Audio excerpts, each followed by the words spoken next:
Welcome to Faith and Science. I'm Dr. John Ashton.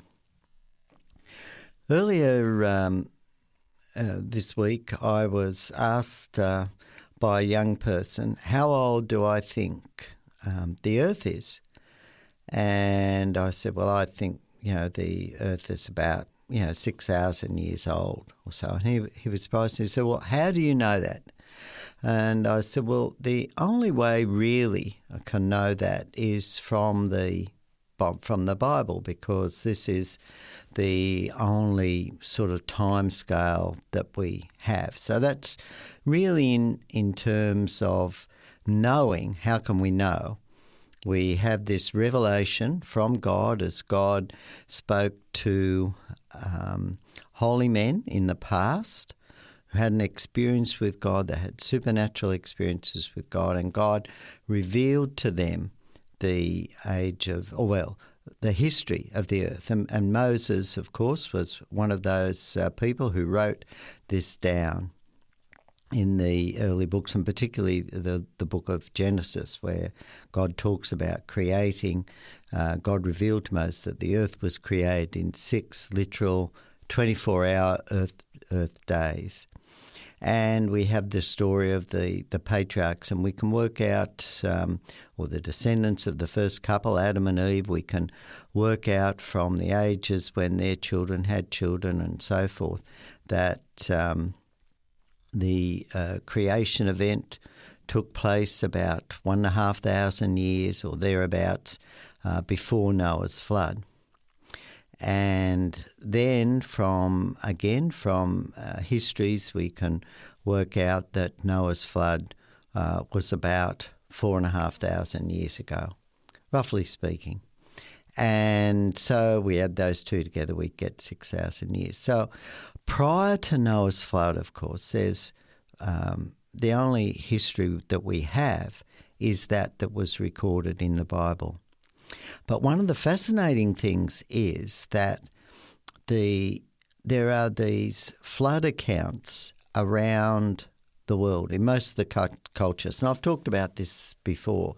And as I was talking to this young person, I said, this is actually highly significant that in these different cultures we find stories of creation, and we find the stories of a flood that wiped out people because people had become very bad in their actions, and that God needed to stop the wickedness. It was just totally out of control, and that the world was destroyed by a flood, and that there were some survivors, only a few survivors, and they survived in a special boat. And, of course, I've mentioned previously that some of these accounts had the boat a cube and others a basket, supported by a fish and so forth. But the Bible account of the description of the ark is very, very realistic from our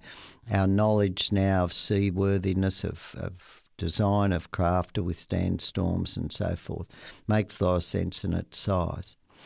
But one of the important factors of these accounts is that they go up to the flood, and some of them, of course, talk about the Tower of Babel too, and there are many cultures where people built towers like this. But one of the fascinating things is that when we look at these accounts, these that have been preserved in civilizations such as in Central America and even in Australia, the indigenous Australian Aborigines in parts of northern Australia had the creation account, had the flood account, and sometimes people would say, well, they were probably taught these things by missionaries. But one of the interesting things about these accounts in, say, Australia and in the Americas is that that's where they end. They end with the flood because after the flood, and particularly after the Tower of Babel, which was a couple of hundred years after the flood, we have the dispersion of the nations. So these cultures don't have the stories of the miraculous crossing of the Red Sea, the Israelites entering Canaan, and so forth. They don't have those accounts. And so if, in actual fact, they had been taught these things by missionaries at some stage, they would have included those stories. And right up, and of course, stories about Jesus. Whereas these creation and flood accounts end there. Because that's after the flood, that's when the nations, as the populations grew up to the time of the Tower of the Babel, when they started building those towers, they started again turning back to worshipping other gods, and God decided to scatter the people. Now, this leads to another very interesting aspect of this, and that is that when we look at the ancient chronologies that have been preserved, then again we find that these chronologies all go back only to about 2,000 years, or a little over 2,000 years, maybe 2,000 up to 2,200 years. And it's interesting that these chronologies, the nations that were closest to the Tower of Babel, they go back the furthest. So the oldest chronologies were ones where a whole series of tablets containing astronomical records were actually presented to Alexander the Great by the astronomers and astrologers there in Babylon at that time, when Alexander the Great entered Babylon around about 330 something BC. So that order, I can't remember the exact date.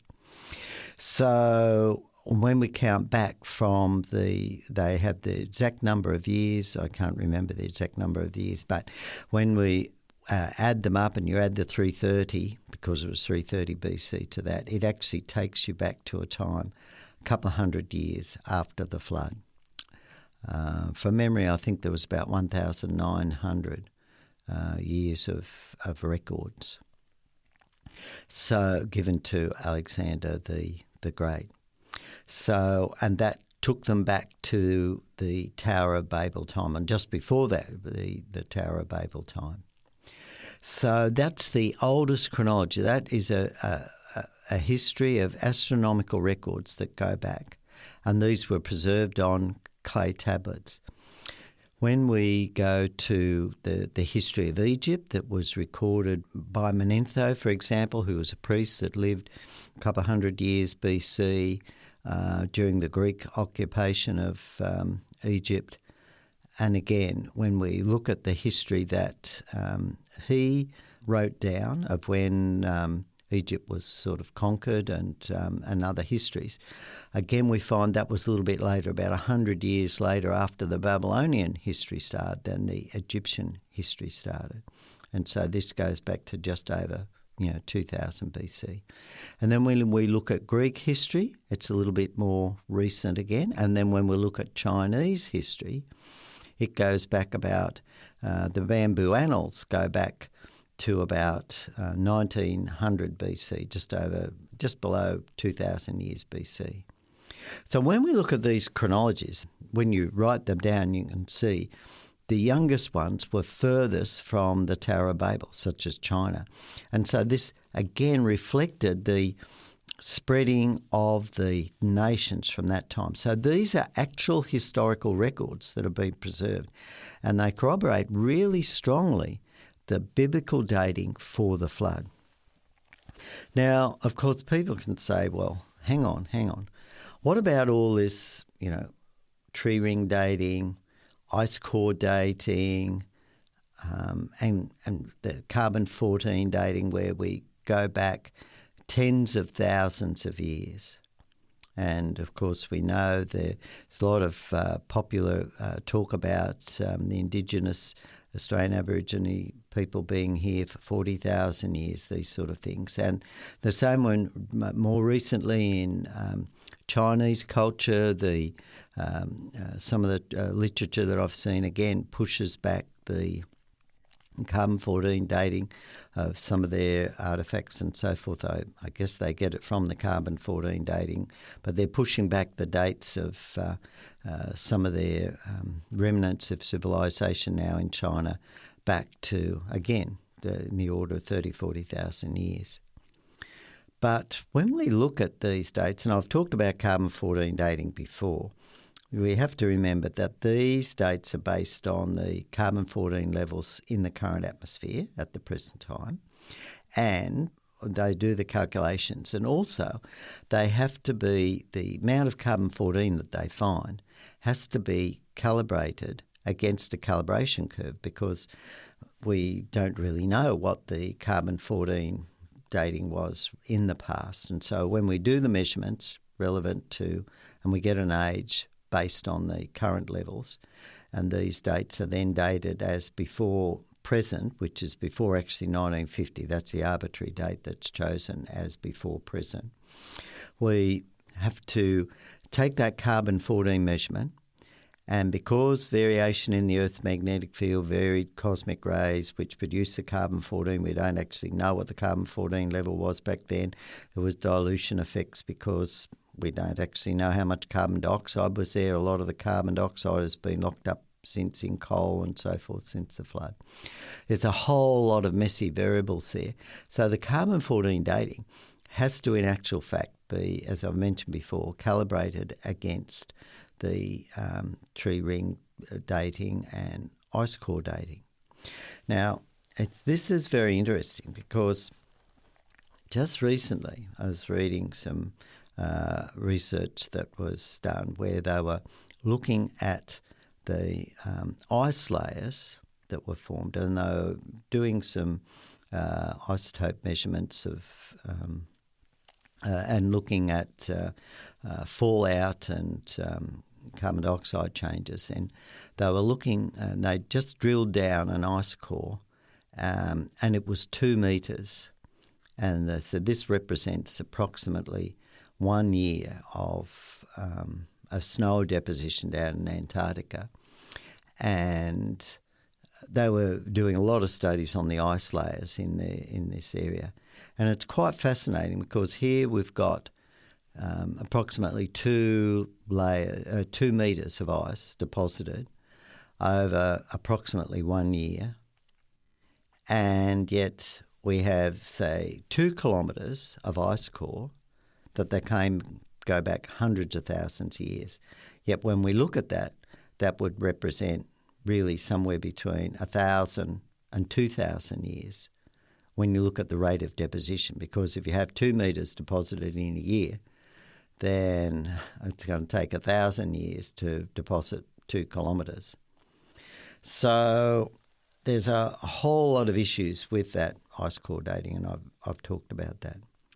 But one of the other ways, when they go back to further in the carbon-14 dating, they look at the tree ring dating and matching the different level tree rings, and they match the layers of sediment that are formed.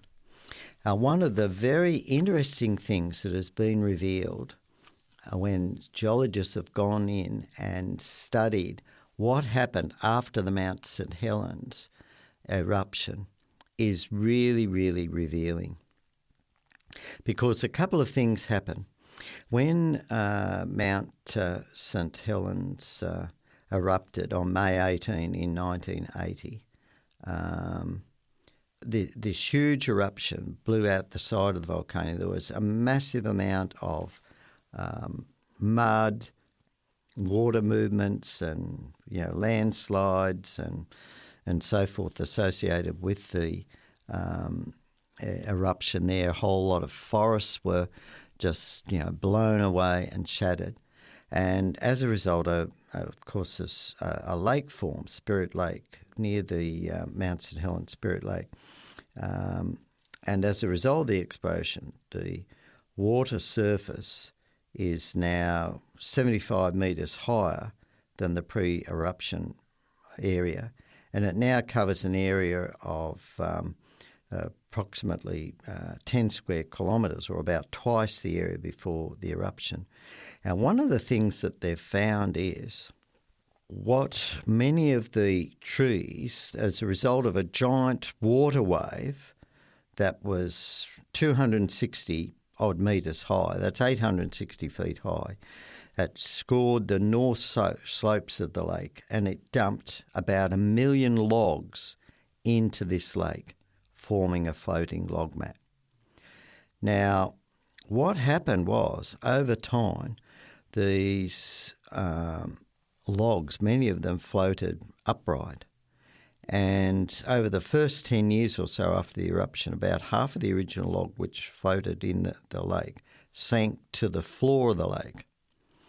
And when scientists went down, scuba dived down into the lake and they examined, they found, a lot of these logs were standing upright still, sitting on the bottom of the lake, and they were upright.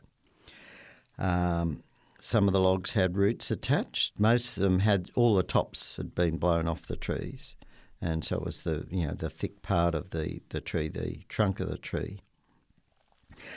And some of the logs were already buried in sediment.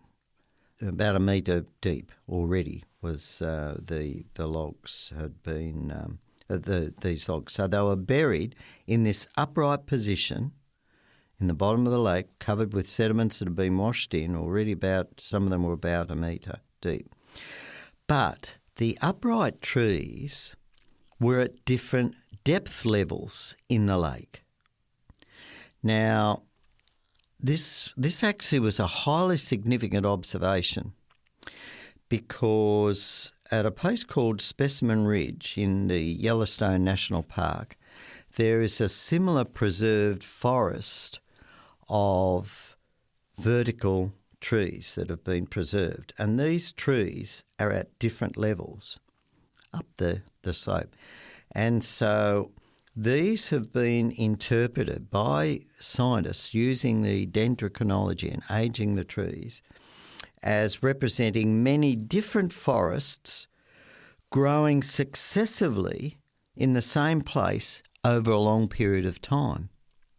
And so what they do is, when they're when they're working out these timescales, because as I said, when they do the carbon-14 dating, they have to look at the pattern of the tree rings in one tree, and they look at a tree that's higher up and they say, well, that's more recent, and they find the tree trunk further down the slope, and they say, well, this is an older tree further down in the layers, so this is an older tree. And then they'll look at some of the inner rings of that older tree, and they'll see some squiggles in the pattern. Some are closer, some are a bit further apart. And then they'll look at some of the squiggles more towards the outer rings of the trees that are supposed to be younger, and they'll match those up. And so you can get a picture of what they're saying is that, okay, this older tree, or maybe I've got the wrong way around. Anyway, they match the tree rings on the older tree to be on the outer rings, and then try and match those with the inner rings on the younger tree further higher up in the sediment layer, which is presumed to be younger. And so that's how they extend with the tree rings, because the average tree might of those trees that lived a long time might live 500 years, 300 or 400 or 500 years. I have Huon pine at home that has 360 tree rings in it from a dead tree that I cut a section through from Lake Gordon after the floodwaters went down. And for those conservationists listening, I had a forestry permit to get the Huon pine. But so this is how the dates were worked out, these long ages from the tree dendrology, measuring the tree rings, is matching the squiggles from the older tree, the outer part of the older tree, to the inner section of the younger tree. And so they try to develop a continuous line. And this is how the trees at Yellowstone Park were interpreted as providing evidence over many thousands of years. But what the Mount St. Helens volcano eruption with Spirit Lake has clearly indicated is that these trees were all formed in a very short period of time, a day, when this massive forest, as I said, 1 million logs, were blown by this volcanic eruption into this particular lake, and quite a significant percentage of them were left floating upright, began to be buried by sediments in that way, but at different levels, and yet they're all the same age. And so we know that this variation in the squiggles are very, very difficult to match. And there's, some of the articles that I've read, when the data has been, examined by creationists, they can't see the matching up of the squiggles, but yet other scientists said, oh no, the squiggles do match up, and this sort of thing in an attempt to form these dating records. So it's a very subjective interpretation of whether the squiggles match, and it's a very, very difficult sense. And another thing that has been shown too is that you can have two trees growing virtually only a few metres apart, so essentially in the same microclimate, and yet their patterns of the growth rings will be slightly different. I mean, I've observed that with trees just in my own backyard, how the some trees grow faster than others and so forth. So it's a very iffy business, and one of the things we need to remember is that these carbon-14 dating ages aren't absolute. Then they use the carbon-14 to get a reading, a carbon-14 reading, but that then has to be interpreted against a calibration curve that is made from tree ring dating, and the other one, of course, is the varves, dating the carbon material in these layers that are formed in the lakes. Now, this was another thing that happened. There was a little Grand Canyon that also formed during this volcanic eruption and the subsequent landslides and mudslides that occurred at the same time. This little Grand Canyon was formed in one day from a mud flow that eroded material that had blocked the North Fork of the Toutle River. And as a result, the river flowed through the canyon formed by the mud flow.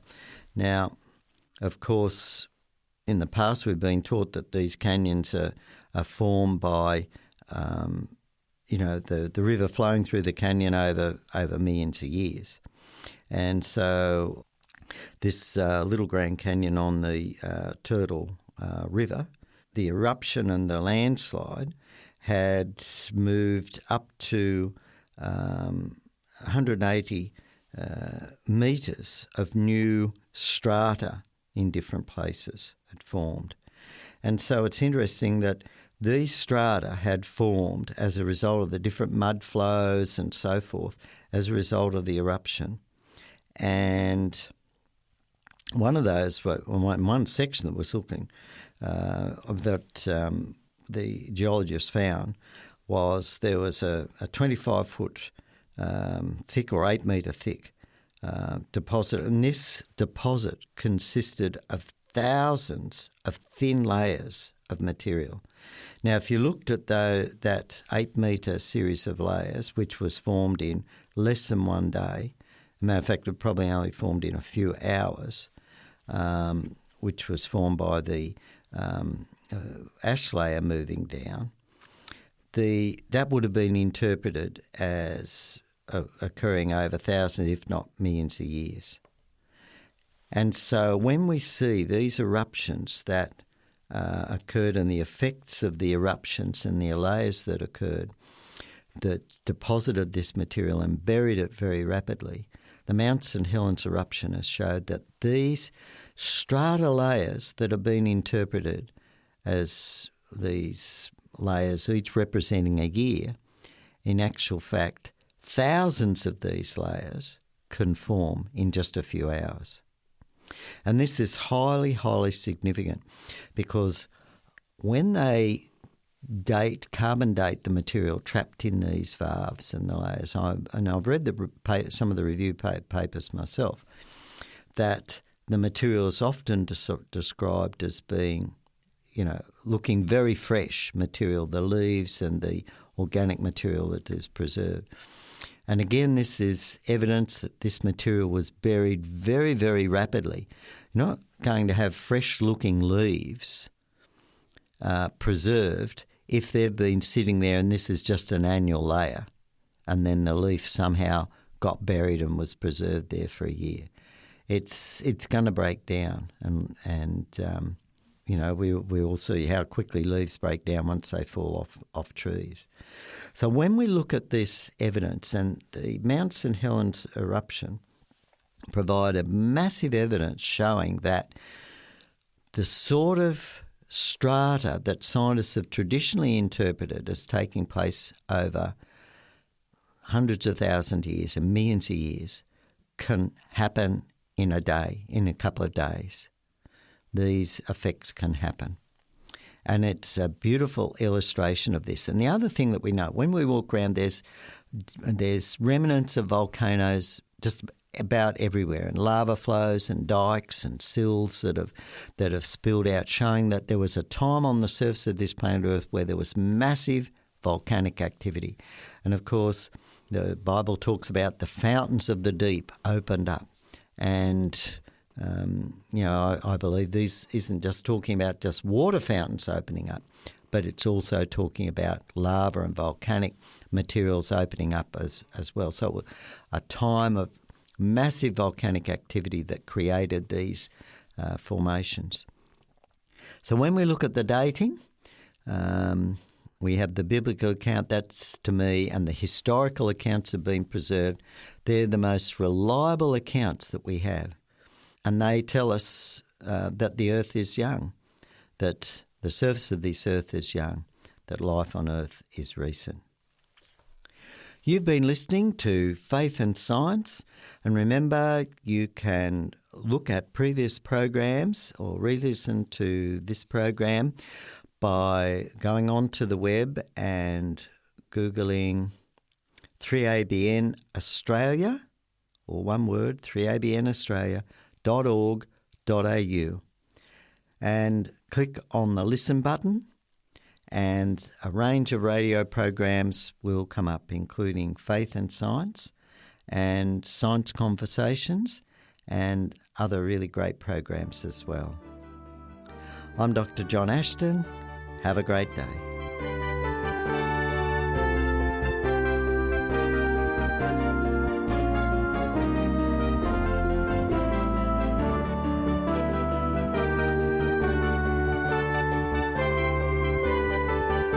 You've been listening to a production of 3ABN Australia Radio.